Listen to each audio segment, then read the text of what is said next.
Pero pibe, vos tenés que escuchar programas de verdad. Yo fui como vos, queriendo noticias, diversión, pero después uno crece y se da cuenta que hay otras cosas en la vida. Como Bailando por Culo, La Mirta, que te entumece y te hace sentir bien. Vos tenés que escucharlo al Andy, defendiendo a los violadores en vivo. Ese es macanudo. Vos tenés que escucharlo a Majul. Si escribió un libro, es porque es un tipo que sabe. Usá la cabeza. ¡Amiguito! ¡Amiguito capo! ¡Vamos!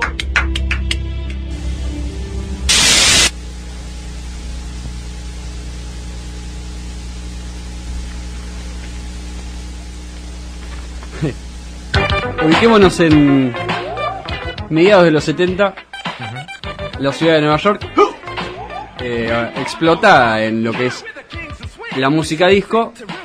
Los negros recién llegando a la fama, pero todavía obviamente en una situación de vulnerabilidad, casi todos los que tienen pocos recursos viviendo en el Bronx, y las block parties, como se las conocía en ese momento, que eran fiestas que se hacían justamente en los monoblocks de los Estados Unidos, que eran donde vivían la gente negra de bajos recursos.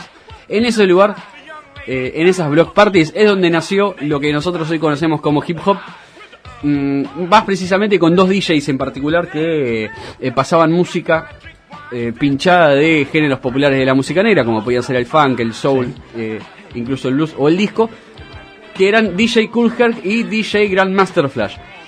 Estos dos nombres son conocidos a grandes rasgos como los creadores de lo que es el género hip hop.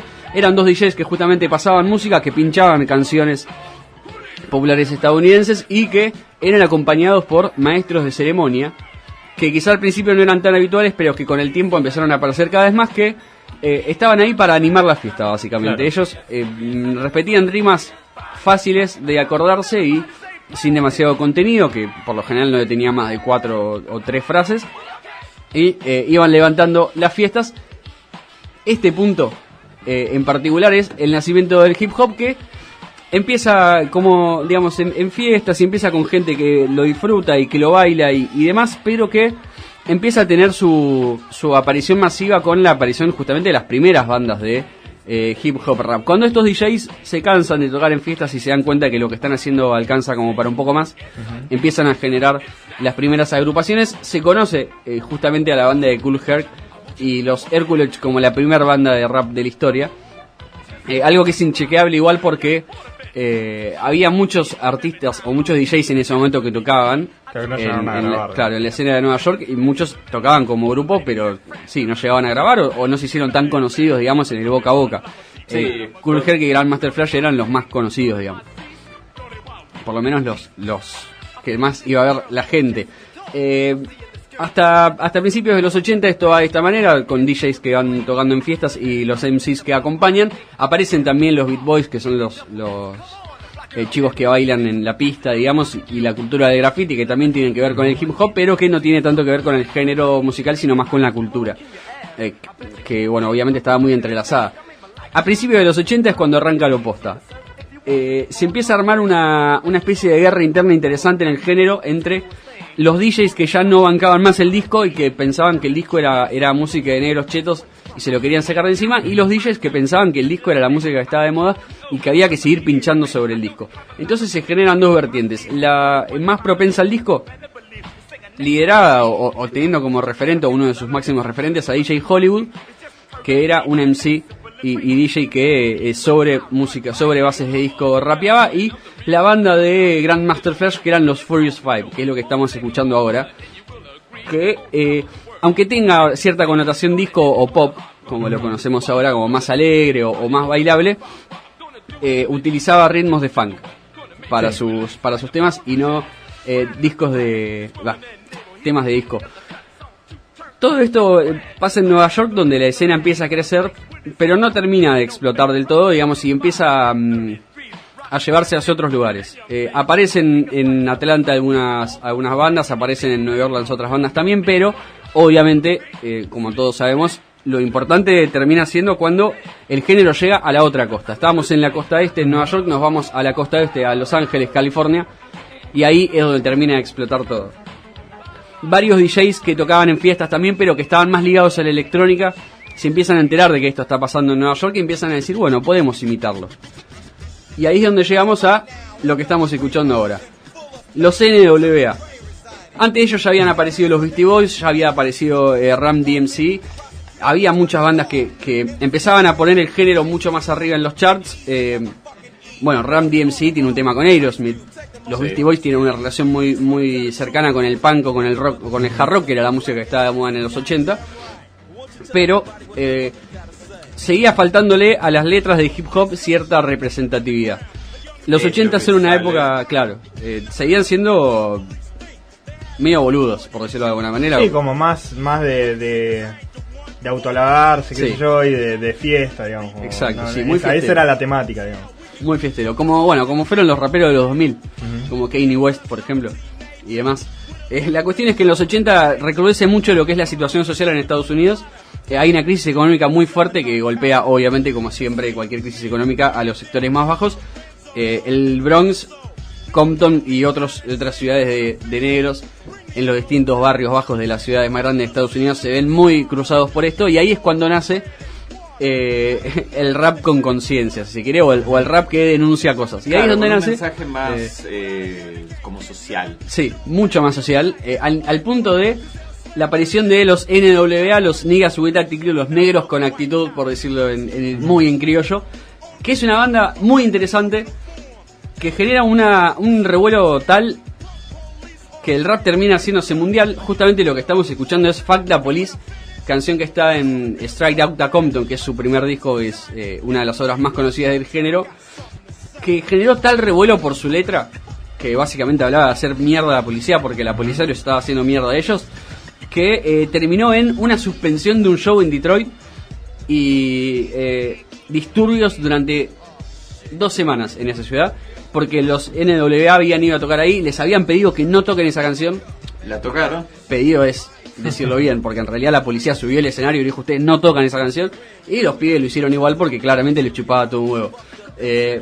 Como dato de color, la canción la escribió Ice Cube, que ahora está con Disney Channel. claro, que para todos nosotros es un actor que hace comedias familiares y es un tipo bueno, que qué sé yo, da buenos mensajes y habla como que quiere que la gente esté bien, tranquila y sea blanca y perfecta. Bueno, en los 80 cantaba Fuck the Police y lo mandaba básicamente a cagar.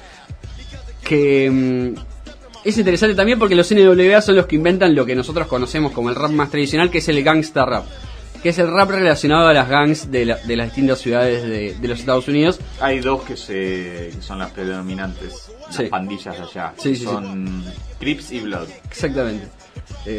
Son como las dos principales, las que más quilombo suelen generar. Y han tenido muchos problemas. Claro, casi hasta parecen sacados de Supermatch porque unos usan rojo y los otros usan azul. Sí. O sea, cuando se cruzan es como muy... Sí. De hecho, la situación, dicen, era muy complicada. Gente que vivía en esos barrios cuenta que no se podía ni salir a la calle porque podías terminar muerto en una balacera porque sí, porque a uno pensaba que eras del otro bando cuando quizá no tenías nada que ver. Pero estos pibes sí tenían mucho que ver porque la mayoría estaban metidos, aunque no fuera de manera activa, quizá vendiendo droga o estando armados en la calle.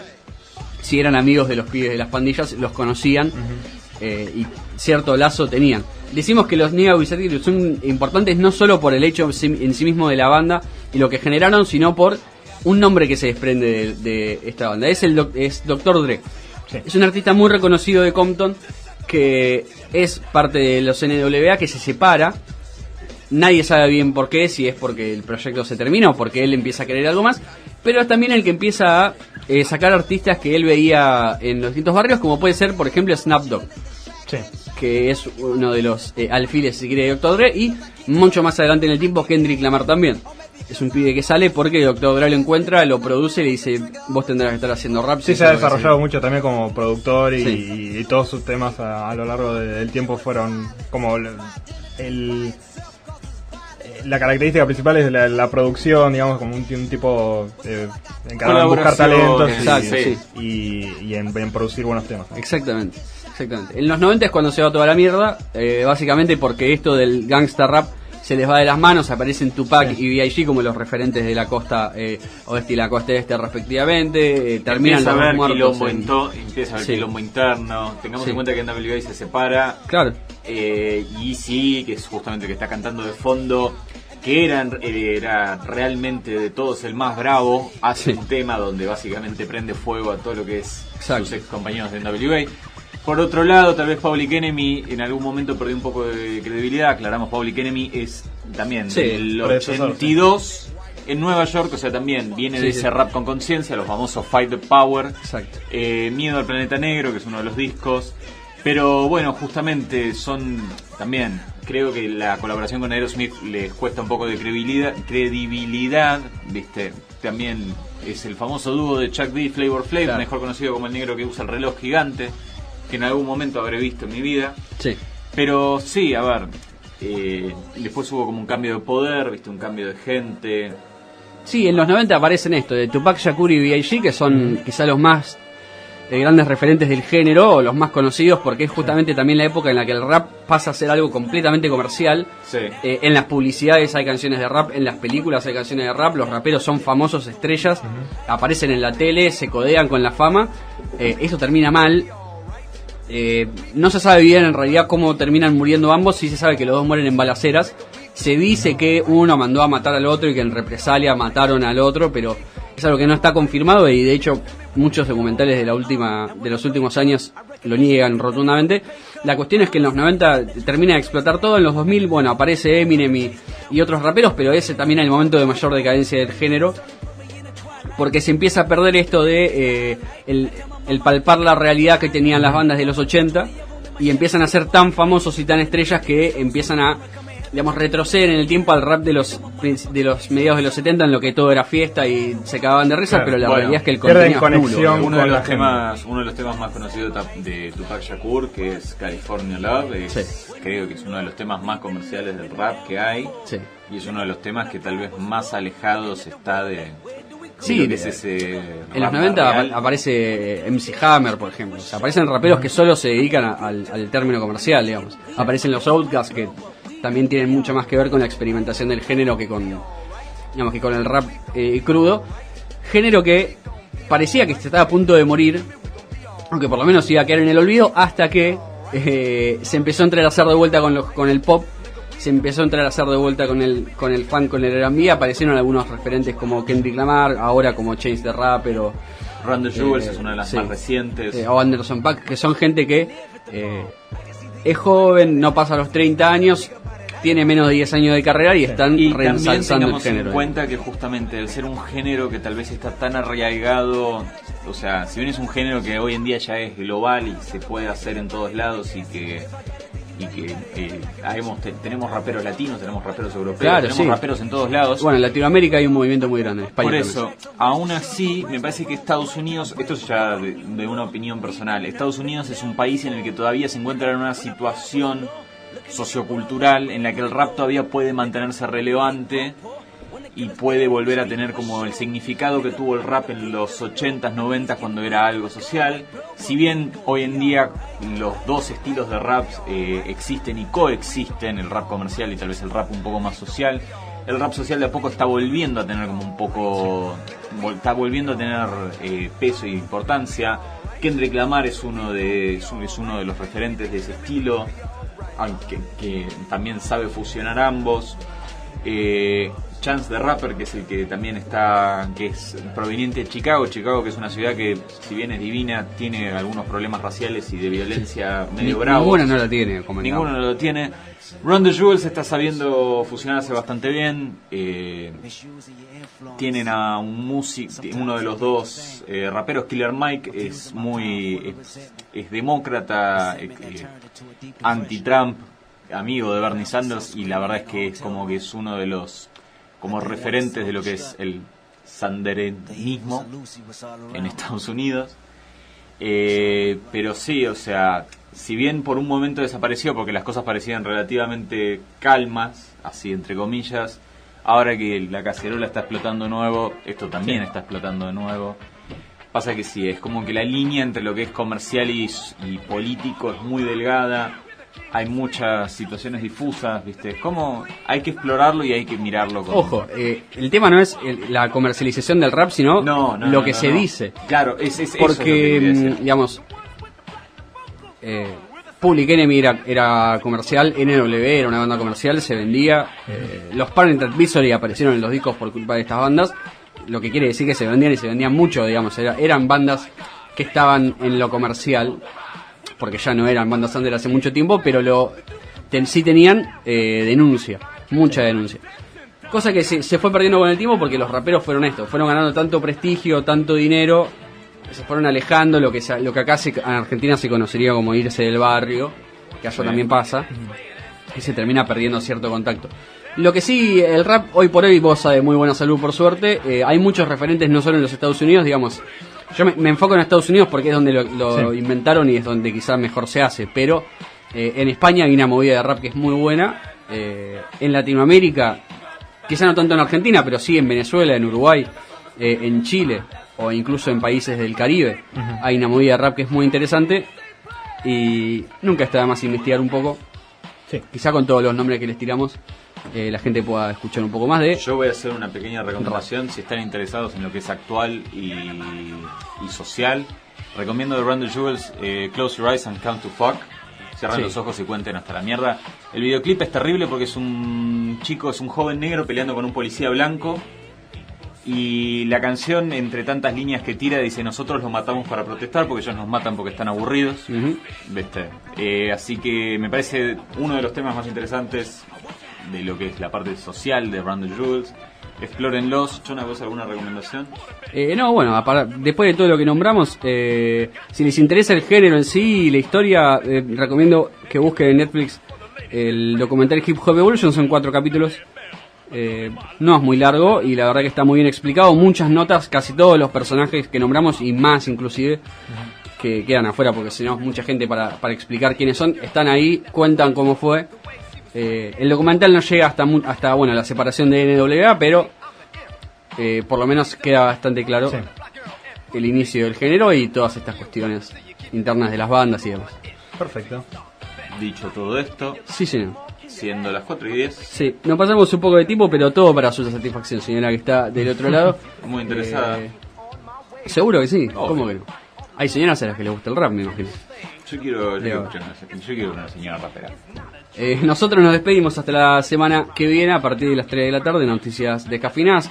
Nos pueden buscar en Facebook, nos pueden buscar en Twitter, YouTube, Mixcloud, WordPress.